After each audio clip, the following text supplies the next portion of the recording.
Hi class, my name is Sandra, and the play that my group and I decided to do is called A Girl in School Uniform Walks into a Bar, and this is by Lulu Raxa. So the setting of this play takes place in a dystopian future. And what is really interesting about this setting is that there's not explanation as to why this future is dystopian. It just kind of happens out of nowhere. The major events for this future include consistent blackouts. These blackouts occur randomly, and no one knows who is starting these blackouts.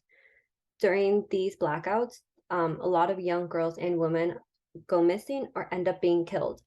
And these disappearances are so common that no one is really saying anything about them. They just occur out of nowhere, and people go on about their days. Essentially, what this is in reference to is real life scenarios of women experiencing violence in their everyday lives and how society just decides to stay silent about them. The play starts off with a girl walking into a bar, hence the title, where she is looking for her friend. She was last seen in this very particular bar. However, there's a lot of suspense and deception in this play because the girl had a very inconsistent relationship with her friend. So it makes it seem as if she's either guilty or there's something else going on in this play. So, and at the corner here, we have this little poster of the play's production. I personally enjoy it very well because it kind of looks like those posters from the 1970s when people go missing. So I thought that was really creative.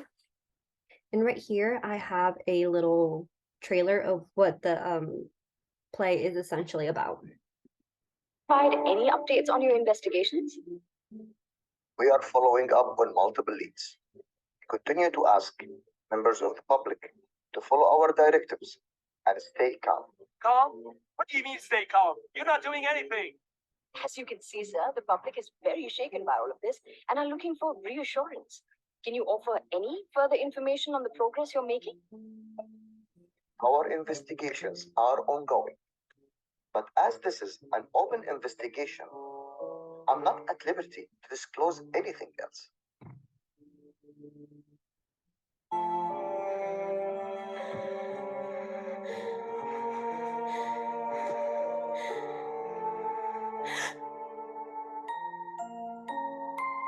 Doing our best to keep everyone safe and ask citizens and residents, please stay calm.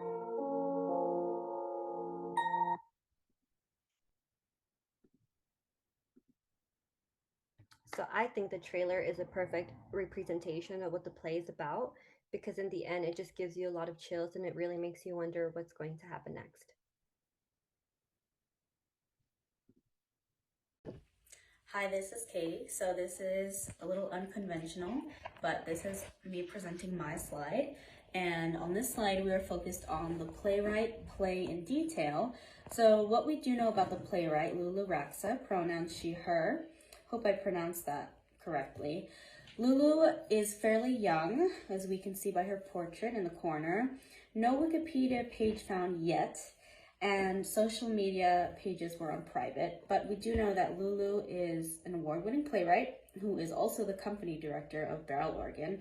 And from the theme of our play, we know that her topics are very real and very relatable. The play is based in the near future, but unfortunately reflective of our modern society when it comes to the safety of women, abuse, and assault. A lot of the themes have to do with blackouts, which we know what blackouts, we have blackouts in the 21st century. There are a lot of roadways that close down, people get run over with cars, especially women. So we are able to relate to that. And this play is educational and relevant because throughout the play, our two main characters, Belle and Steph, they experience these blackouts and these women go missing. Doesn't matter if you're young or old, but nobody questions why and takes action to make sure it doesn't happen again, because it only seems that women and young girls are being killed, they're being found dead in this setting, and it sees society as passive, which is very reflective of what has been going on in this decade as well in the United States. Thank you. Hi class, my name is Avi Shan, and for my part of the presentation, I'm going to be talking about the play and its relevance.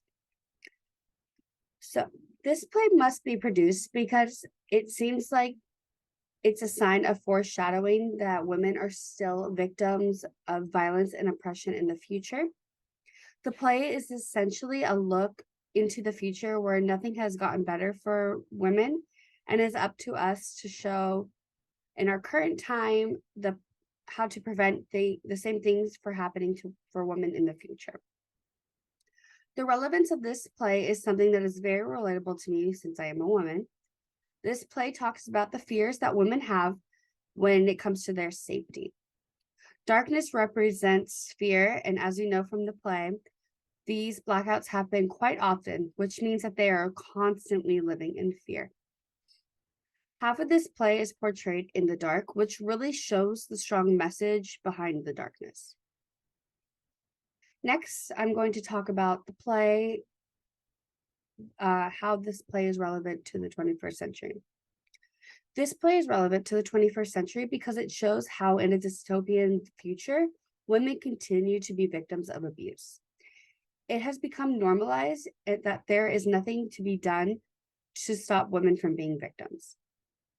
This play gives us a sense of how women are constantly living in fear of what bad thing is going to happen to them next. It is a representation on how women basically move through life. For example, women can't walk home alone at night without the constant fear that something might happen to them. They can't go to a bar without thinking, did somebody put something in my drink? Am I going to be touched by another man? It's basically just portraying how women have to live a different way of life. Lastly, I'm going to talk about how this play is political. This play is political because it talks a lot about women's rights and the awareness of women. A Girl in a School Uniform is relevant to other political plays, such as What the Constitution Means to Me, because both of these plays are advocates for the awareness of violence that women experience in an everyday basis. Women's rights and issues are not widely talked about as much as they should be. In What the Constitution Means to Me, Shrek talks about the abuse that the women in her life have gone through. And she talks about how these men that abused her, the women figures in her life, were by their husbands and the fathers of these women in her life, which is pretty surprising.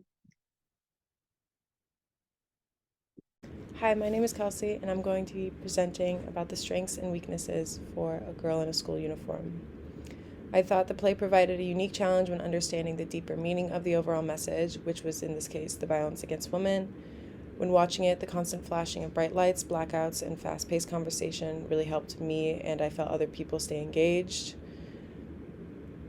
The contrast between the two characters symbolizes the innocence and ignorance with Steph and the bitterness with corruption and Belle, and I think that shows two different sides of women and how they're portrayed in society and how they can be seen as ignorant to the issue and sometimes prey to the issue, where people can be bitter and shut off because of it. Some of the negative challenges for me were pushing past the over-sexualization of the schoolgirl fantasy from the male gaze and how there's an ever-present fear to be a woman in darkness. Both of these major challenges push towards a thought-provoking message that this dystopian future is really just happening right now and all around us. I feel like this play did a good job at making people feel like they were in the moment and in this society, and that the blackouts really were a connection to today, and that everything that is going on in this play is just a more amplified and obvious way to show that all of these fears are real and they're happening right now, and whether these blackouts happen or not, to be a woman alone, whether or not they're in darkness, is a danger. It was exciting to read and watch this play because it allowed for a female perspective, It's a visual into how most women feel today and what is currently happening to any feminine gender that is sexualized and afraid of being alone. Thank you. Hi, I am going to be speaking for both Steph and Belle in Act 1, Scene 1, Part 1, called Missing. So this is setting the scene where Steph walks into the bar. She's looking for her friend. Belle is the bartender. And this is their first conversation that they have, which really shows their relationship and shows Steph's ignorance and Belle's sort of bitterness towards the situation. So I will start reading for Steph. Hi. Belle looks at Steph, a girl in a school uniform, and she full-on laughs. No way. Do you work here? Why, you want to? I actually think the costume would really work. I've always wanted to just properly run with a theme, you know? I'm not gonna work here. Pity.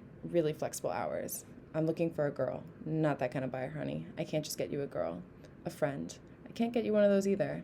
No, I'm looking for my friend. Ah, right. I haven't seen her.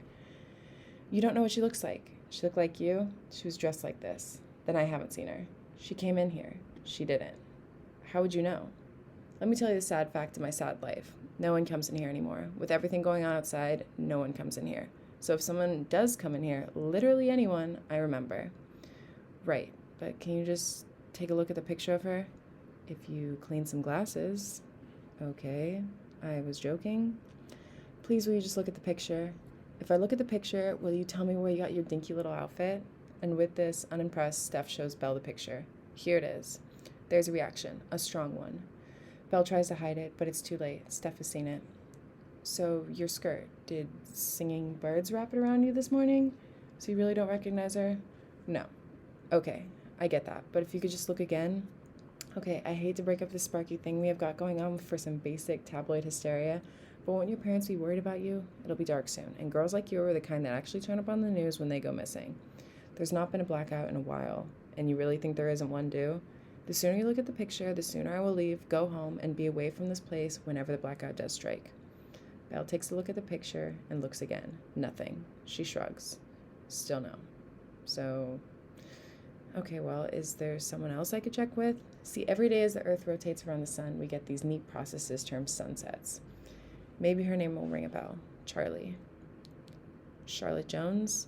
Belle flinches at the name, but it's different this time. She's furious. Just leave. Finally, feeling the full weight of anger, Steph leaves. Blackout. Lights up. Steph enters. Belle prepares herself. This time, it's as if she put on a mask. Hi. Hi. I was here before. Honey, don't be so hard on yourself. You think anyone could forget a girl like you? Good. Well, do you remember anything about my friend, Charlotte Jones? How old are you? Charlie's almost 16. Are you almost 16? No, can I see some ID? ID? Yes, the acronym for identification. Wait, that doesn't work. That would just be I. Does the D stand for something else? You have clothes that suggest someone pays a lot for you to know things. Please bestow upon me your great knowledge. As if anyone actually cares about ID anymore. Wow, the school's just robbing your parents blind. So I'll try to give you something for free. I care about ID, because if someone finds out that I let minors in here, this bar will lose its license, and I will lose my job, and what will a little girl like me do without her grand vacation? You know that thing that everyone's going on? No one is going to care about a 16-year-old standing in a bar. You know that. I know that. But if we don't at least pretend to keep up appearances, how will we even stand up in the morning? Why won't you just help me? I promise I will, once I have some identification. Steph begins to leave. Blackout. Lights up. Steph enters. Belle sees her, ignores her, mask intact. Wait. Here's my ID. See? I'm 19. Well, this is fake. Oh, come on. This is just laminated paper. Do you have a laminator? Are you kidding? No, I'm pretty curious, actually. See, if you don't have a laminator, and you seem like the kind of person that would have a laminator, but if you don't, it means you went to a place to get it laminated, and then I'm curious about where that place was, and if people use it in general. Do people still laminate things? I mean, menace. School notices, fake IDs, clearly. Then I'm running out of options. Why do you do this? Are you lonely? Yes, desperately. But unfortunately for you, the laminate bar chat is reserved for paying customers. Are you saying you want me to buy a drink? You know, I'll confess, I do enjoy money. But a second ago, So you're not gonna buy a drink? Fine, I'll have you're pouring. Yes, I haven't ordered. You'll like this. It's orange juice. Uh-huh. Yeah, I won't drink that. Too much sugar. It's juice. Yes. Can juice really have sugar in it? Isn't it, like, healthy? Well, obviously fruit is healthy, but that's mainly because of the fiber. But when they press it to make it juice, it loses the fiber but keeps all the sugar. Well, young lady, aren't you earning your uniform? I mean, it keeps all the nutrients, and it is fructose sugar, which is probably better than straight glucose. Enough. A girl can only learn so much in one day. I'll have a tonic owner, slime line, and what the fuck is that? A soda water, then. Yeah, we don't do that. A Diet Coke. Out of that. Pepsi? Diet? So you have nothing? What can I say? Not a good time for store cupboards. I thought you wanted money. Well, with all this learning, I guess I'm valuing different things in life. Fresh air, a good book. Maybe I'm realizing that my time consumed to need material possessions. No, just shut up. I've tried. I've tried doing whatever you want to make you talk to me, but you're just doing it on purpose because for some reason, for some stupid reason, you don't like me and you don't want to help. But no, shut up. Just listen. I know that she came in here. She didn't. She did. She didn't. She did. She did not. She did too. She definitely did not. She did because you flinched. I what? You flinched. I flinched. At her picture, you flinched. Oh, you got me. She came in here. You saw her, and then she went missing. Missing for weeks and weeks. And fine, you're right. She did come in here. What? She came in here, she asked some questions, and she left. And you didn't tell me because it's funny. Your friend isn't the first girl to come in here, you know. Girls like you and your friend, they come in a place like this, impress their friends by going to some scary bar in a bad neighborhood where there's a blackout, you know. Show they're tough or something. Show they're above it all. I guess maybe they think nothing bad could actually happen to them. Probably because nothing bad has ever actually happened to them. One other girl never made it home, you know. I know it's because her dad came in here looking for her, all angry and broken. And I told him, why should I care about your daughter compared to all other missing girls? Thank you for listening. I think that was a good insight into Steph being so ignorant, looking for her friend, obviously coming from a different place and neighborhood than Belle, and comparing that their two ideas and realities of the world are super different and super contrasting, but they both have to face the same reality that they're both in the blackouts. They both have things to definitely be afraid of, and I thought that was a good look into it. So thank you for listening.